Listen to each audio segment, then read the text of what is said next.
அஸ்ஸலாமு அலைக்கும் வரஹ்மத்துல்லாஹி வபரகாத்துஹு.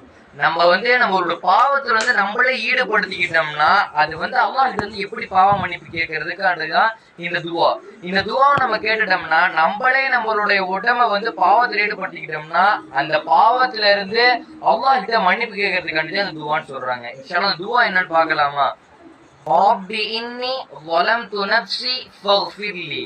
இதோட பொருள் என்னன்னா, என்னுடைய இறைவா, நான் எனக்கு செய்த தீங்கை விட்டு என்னை மன்னித்து விடுவாயாக என்ற மாதிரி கேட்கிற மாதிரி பொருள்னு சொல்றாங்க.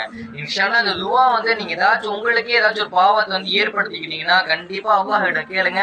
அல்லாஹ் கஃபாரா இருக்கிறான், மன்னிக்க கூடியவனா இருக்கிறான். கண்டிப்பா அல்லாஹ் அனைவரோட பாவத்தையும் மன்னிப்பான். எவ்வளவு பெரிய பாவங்கள் செஞ்சவங்க எல்லாம் மன்னிச்சு அல்லாஹ் எவ்வளவு பெரிய அந்தஸ்துல உயர்த்தி வச்சிருக்கான். இன்ஷா அல்லாஹ் நம்மளையும் நம்மளுடைய பாவங்களை மன்னித்து நம்மளையும் ஒரு நல்ல அந்தஸ்துல உயர்த்துவானாக. அஸ்ஸலாமு அலைக்கும் வரஹ்மத்துல்லாஹி வபரகாத்துஹு.